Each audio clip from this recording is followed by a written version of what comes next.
હિત માટે સગાવાત પણ ચાલતો નથી. ભાઈ ભાઈ સામે તો બહેન ભાઈ વચ્ચે પણ જંગ છેડાઈ રહ્યો છે. હાલ ચૂંટણીના માહોલમાં સાસુ વહુ અને નણંદ ભાભી વચ્ચેના જંગની પણ ભારે ચર્ચા છે. તેવા માહોલમાં હવે જામનગરમાં કાકા ભત્રીજી વચ્ચે જાહેર જીવન છોડવા સુધીની ચેલેન્જ લાગી ગઈ છે. આપણે વાત સાંસદ પૂનમ માડમ અને તેમના કાકા વિક્રમ માડમની કરી રહ્યા છીએ. ત્યારે કઈ બાબતને લઈને કાકા ભત્રીજી વચ્ચે રાજકીય ચેલેન્જ લાગી ગઈ છે, આવો જોઈએ.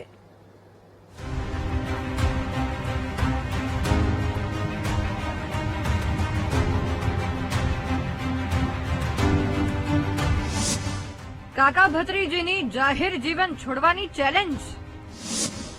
પૂનમ માડમ અને વિક્રમ માડમ આવી ગયા સામસામે. ગુજરાતમાં સ્થાનિક સ્વરાજ્યની ચૂંટણીનું બ્યુગલ ફૂંકાઈ ચૂક્યું છે.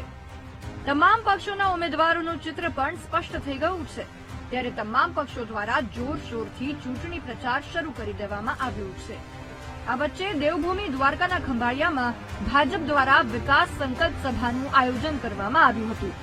આ સભામાં જામનગરના સાંસદ પૂનમ માડમે ચેલેન્જ ફેંકી હતી કે કોંગ્રેસ અને આપના નેતા સાથે એના કાર્યકરો ફોટો પડાવી દે તો જાહેર જીવન છોડી દઈશ. તો સાંસદના આ પડકારથી જાણે તેમના જ કાકાને લાગી આવ્યું, જે કોંગ્રેસમાં છે, અને તેમણે પણ વળતો પ્રહાર કરતા ભત્રીજીને જ ચેલેન્જ આપી દીધી. એટલે તમારા તાલુકા પંચાયતનો સભ્ય ફોન કરે તો એ અવાજ દિલ્હી પહોંચે કે ના પહોંચે?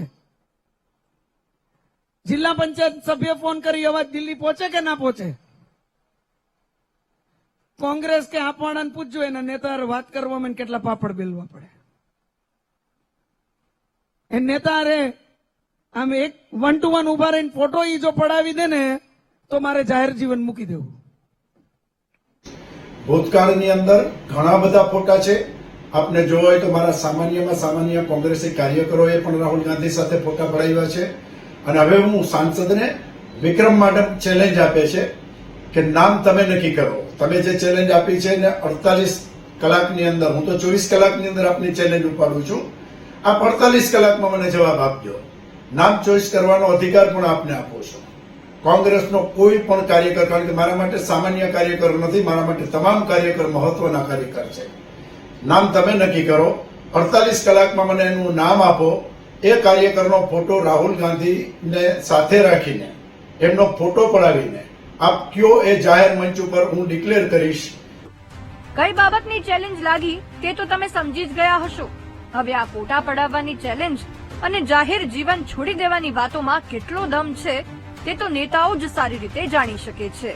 બાકી આવા પડકારો પછી હકીકતમાં તો કોઈએ જાહેર જીવન છોડ્યું હોય તેવું લાગતું નથી. Hiren Parmar, VTV news, Jamnagar.